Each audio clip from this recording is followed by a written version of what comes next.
Hello, guys. Welcome to your presentation today on overcoming inflammation, where we're going to give you some practical tools to help you with managing inflammation so that you can really live your very best life. My name is Lana. I'm here from OsteoStrong in Manly, where we focus on bone density, balance, and strength. And I'm joined with the lovely Cheryl Cole. Carol, sorry, I should say Cheryl Cole. She's a singer. Yeah. I'll take that. Who's an integrative health practitioner with her own wonderful business where she really helps to guide people to overcome inflammation and specific conditions that are relating to around that. So, look, we've come to talk to you today about some conditions that you may be experiencing, which are actually related to inflammation, and things like cognitive decline in your or brain fog. You can be getting some sore joints. You might be getting aches and pains. You might be getting discomfort in your digestive system. You might be getting eczema and psoriasis, and potentially putting that down to something that you're, a skin cream or something like that, not realizing the linkage that it has to inflammation. You might be experiencing some emotional and mental fatigue. You might be also having some osteoporotic conditions that are being made more aware to you, and some autoimmune conditions that are flaring up. So we wanted to collaborate and come together today specifically because this time of the year is one of the times where you tend to notice some of these conditions flaring up a little bit more. We're going to sort of talk about today why some of you suffer some of these conditions and what you can do about it, particularly in light of the fact that at this time of the year, where we are looking at towards the end of the year, people are a lot more stressed. They're trying to wrap up the year. They're trying to make sure that they've got everything done so they can go and relax and go on holidays. They're probably eating and drinking differently than what they normally do. They're probably having too much salt. They're probably having too much sugar. They're not drinking enough water, those sorts of things. So we're going to give you some practical tools today that are going to help you to sort of help you manage this time of the year in particular. Amazing. Okay, so let us kick off, first of all, by understanding what types of inflammation there are and the differences, because inflammation does get demonized, but it's actually a really important part of our body's healing process. But where the issue comes in is where we get stuck in this loop and we can't close the healing cycle. So acute inflammation would be something like exercise, where you go to the gym, you bring about a stimulus, we break the muscle fibers, you give yourself, you maybe feel a bit inflamed, a bit achy the day after if you've really pushed yourself. And then your body goes through a healing cycle and then you pop out stronger the other side. So that is the power of inflammation. You also get inflammation when you, say, have a virus. Your body, you get the virus, your body responds, it brings about a level of inflammation. And then as you go through the healing cycle, your immune system kicks in, gets rid of the virus, and then you pop out stronger the other side. So that is a healthy immune response. Stimulus, resolution, stronger, you move forward. Where the issue comes in is where we end up in a position of chronic inflammation. And this is when you have this ongoing stimulus of a stressor to our system. So that could be anything, as Lana said, from mental and emotional stress. It could be way too much alcohol. It could be having a virus and then getting another virus on top of that, where you just continually adding this stress to the body, and your body is responding by this inflammatory response. But because there keeps on additional stresses keep on being added to the load, your body can never get out and return to this place of feeling stronger. You get stuck in the cycle of chronic inflammation. And that is really what we're talking about here today. Is acute inflammation important for our bodies to function properly, but where we want to move away from is getting out of this chronic inflammation loop. And actually, so many of our lifestyle practices are adding to the chronic inflammation, and that's what we're going to focus on a little bit later. But So just to what, clarify as well, Cheryl, so when we're talking about inflammation, we are looking at good inflammation and bad inflammation, right? So it's not like everyone just assumes inflammation's got this bad negativity word about it, but it's actually important for our bodies to be going through that. yes, the acute, but being able Yeah. to resolve the process and come through into a place of being not inflamed. So the things that are adding to the state of chronic inflammation are things like environmental toxins. Unfortunately, we live in a toxic soup of a world, and we just are exposed to lots of environmental toxins, personal care products, cleaning products, car fumes, water, and obviously the large amounts of alcohol people are drinking at this time of year. Stress, mental and emotional stress, the lists, the interest rates, the redundancies, all of those things add to our stress. Chronic infection, so people who have things like Epstein-Barr virus, poor sleep, leaky gut, being overweight, allergies, and not eating the right types of foods.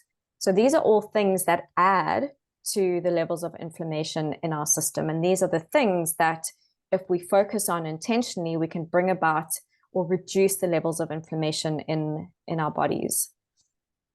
So what are the signs to look out for? So Lana has explained certain conditions that are linked to inflammation. But what I would say is that pretty much all dis-ease in the body is linked back to inflammation. So depending on your genetics, depending on your environment, etc., will determine where these symptoms or issues related to inflammation pop up. So at OsteoStrong, really the focus there is around the bone health. So interestingly, high levels of inflammation can actually lead to a higher risk of osteoporosis. Yeah. Autoimmune conditions, because there is this high levels of inflammation cause immune dysfunction and then increase the predisposition to autoimmune conditions. We mentioned the eczema, psoriasis, chronic gastrointestinal issues as well. So pretty much most conditions that you have across all body systems will be linked back to higher levels of inflammation in the body. Sorry, Lana, did you want to say something? Oh, no. I just think it's interesting, though, like a lot of people put it down to the fact that things like, for example, with eczema or psoriasis, they're like, oh, I've obviously put the wrong cream, or I've just got dry skin, and they'll just use an extra cream, or they might put a steroid cream on it because they've had that there in the cupboard and it just gets it away temporarily, but it's not addressing the root cause. And I think that the interesting thing about a lot of these conditions that present themselves visually as well as kind of non-visually, because it's things like brain fog, or it might be sort of sore joints, that kind of stuff, the feeling inside our bodies.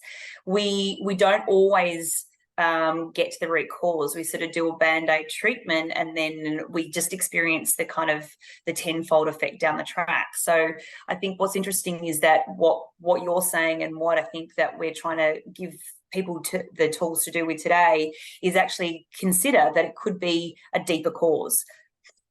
Yeah, absolutely.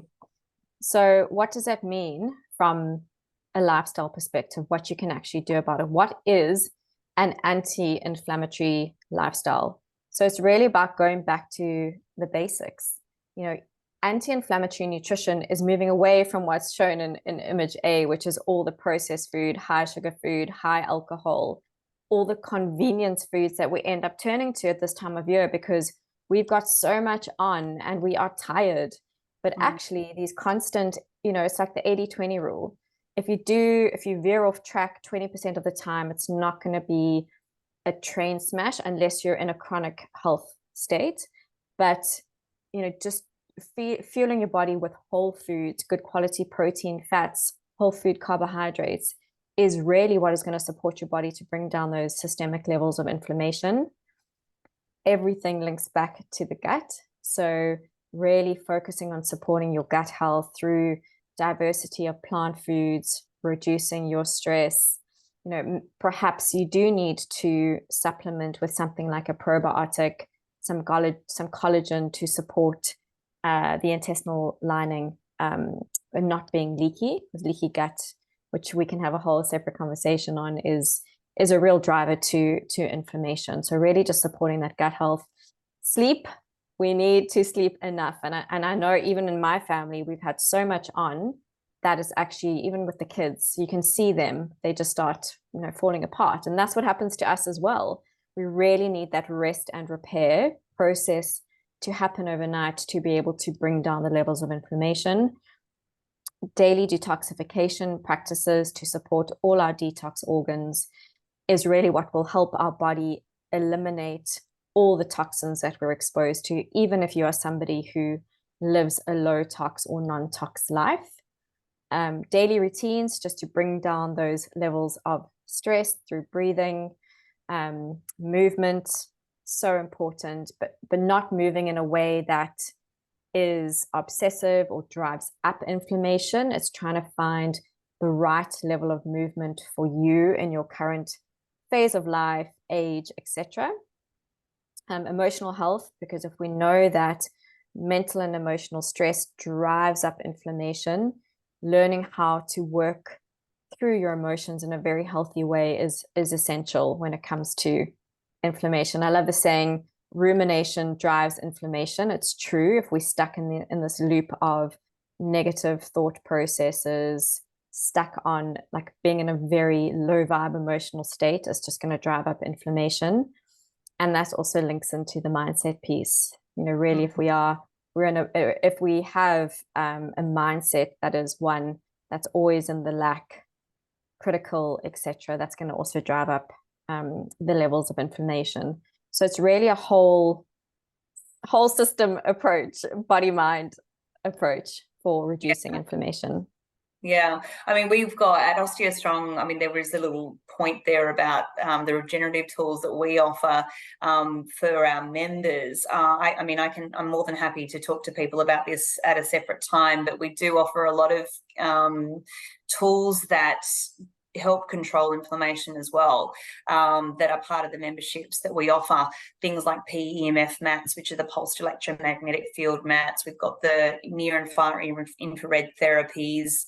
We've got the compression boots that work with inflammation and circulation and lymphatic drainage and so forth. But just one thing, Cheryl, so for some of our members who might say, for example, come to you and say, all right, yeah, this is all great, except I've still got a Christmas party tonight. I've got a Christmas party tomorrow night. I've got a lunch on there, and I'm going to be eating rich foods and salty foods and fatty foods, and I'm going to have alcohol here, and I might have a hangover here, and I'm probably not going to drink enough water, and I'm not going to get to the gym. What would you suggest are a couple of small little practical tools, knowing that this is a crazy time, that people could do to help control that a little bit? Mm-mm. So I think when it comes to this time of year, particularly because it's so hot as well, like I absolutely agree with your point. You have to be hydrated, particularly where you're drinking a large amount of alcohol. I would also think about whether you need to go balls to the wall, excuse the pun, if at every single Christmas party. Sometimes make sure if you're going to a Christmas party, make sure you've had a snack before you go, protein, fiber, fat, so that you have something in your system before you go and drink, and maybe have a glass of water between every drink so that you are not just whacking yourself with alcohol all the time. I would say really focusing on sleep, gentle movement of your body, running off a hangover, particularly for midlife women, is just going to add more fuel to the fire. So I would really just be thinking about, well, how can you, on your off days, how can you optimize each of these different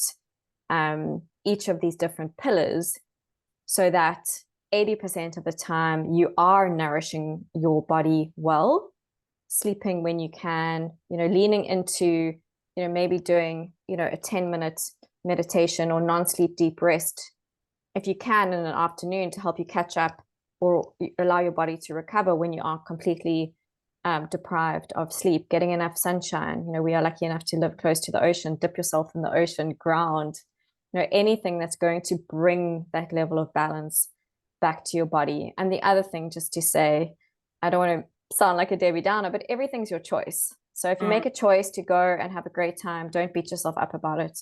the next day, and don't let these few nights of, or this small period of time derail all your health efforts for the whole year. Like if you're all in for this Christmas period, just try and bring a sense of balance, but also keep your health goals top of mind. Yeah. One little practical tool that I found out about the other day that I've found is really helpful for a lot of my members here, as well as for myself when you're feeling a little bit overwhelmed, is a little breathing technique where you take 2 short breaths in through the nose and then 1 longer exhale out. And it helps to work on the vagus nerve. So for those of you out there, it's a little thing where you just go, and you do that a couple of times. Like it can actually just be a minute's worth of doing that. It actually just creates so much sense of calm and well-being. So when you're freaking out and you've got Christmas parties and celebrations and you've got a family over and all the rest of it, maybe pull yourself aside rather than pouring a second glass of wine and do 1 minute of the breathing exercises. And sometimes that can be enough to kind of just get your zen back. Absolutely. And then something you can add to that, which somebody I follow on Instagram does, is when you're doing that out breath, you actually cross your arms and you tap just under your collarbones on those pressure points, because that connects left and right brain and really just helps with the anxiety as well. So a beautiful little add-on. And I agree, that's called the physiological sigh. It's an amazing tool just to snap you back into the present moment, out of your mind. So amazing. Thank you for sharing that. And yes, I think just quickly closing off on those regenerative tools is that like supplements are a supplement to your lifestyle. Sometimes because of the world that we're living in, we do need to lean into these additional tools to support us to feel the way we want to bring down the levels of inflammation. So I really do love that you guys offer those as well, because they're very effective. Awesome. Good stuff. All right. Well, so that's pretty much it from us today in terms of this quick little discussion around inflammation. I mean, it is a very big topic that we could keep talking on and on and on about. But in order for the conversation to keep going, you guys need to request us what you'd like to hear from us as well. If you want to reach out directly to Cheryl, she can give you some advice specifically for your needs on some conditions that might be presenting themselves to you. If you've got some questions about what OsteoStrong does and is, and how we can help you with building bone density naturally, we're more than happy to give you a buzz as well, or even come and do a free little discovery session where you get to try everything out. But we will be wrapping it up here. Thank you so much, Cheryl. Thank you so much for your time today, guys, as well. It's been really lovely to be able to address this topic that is a very hot topic out there at the moment, and we hope that we have been able to give you some useful tips and tools to put in your tool belt. So thanks very much. Thanks.